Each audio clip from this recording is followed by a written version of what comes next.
Podcast livre Les écailles de l'âme, le tome 1, Le Vœu, de Mylène Ormerode. Présentation du roman. Le titre en VO du roman est Le Vœu. Il a été publié en France en 2020 aux éditions de la Caravelle. Il fait 248 pages.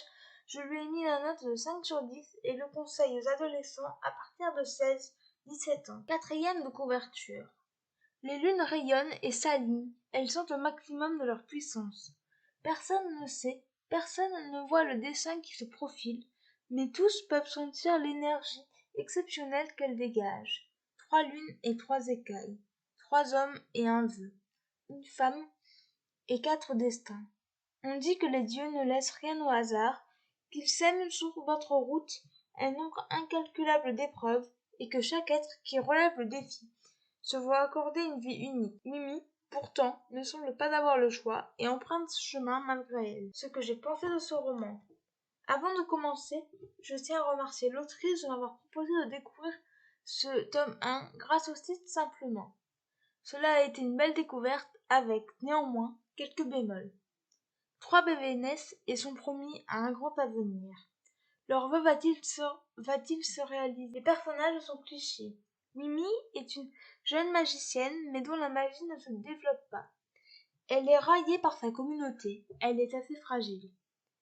Wally, le grand-père de Mimi, est le suprême, c'est-à-dire qu'il contrôle tout. Il est protecteur envers sa petite fille. On le voit beaucoup au début de l'histoire, puis il s'estompe peu à peu. Tori, Nanu et Erzo sont 3 garçons qui ont une grande destinée. Ils ont chacun des caractères différents et bien affirmés. Ce sont eux qui sont le point central de l'intrigue. Azoru est un guerrier un peu particulier, doté d'une force incroyable. Il va très vite être attiré par Mimi. L'intrigue est bien, on a envie de tourner les pages, même si elle est classique. L'écriture est simple. L'autrice n'épargne pas ses protagonistes.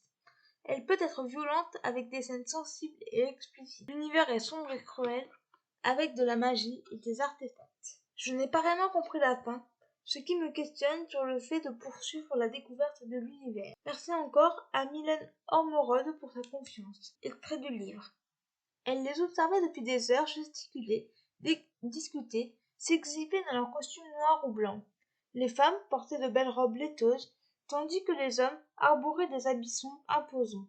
Ils échangeaient sur leur savoir-faire, leur nouveau sort et leur vision du monde. Les points forts de ce roman, les personnages, l'écriture et l'univers. Les points faibles de ce roman, la fin. Voilà, c'en est tout pour ce podcast, j'espère qu'il vous aura plu. N'hésitez pas à me donner votre avis et vos commentaires sur YouTube, à vous abonner à la chaîne, et je vous retrouve très bientôt pour un nouveau podcast.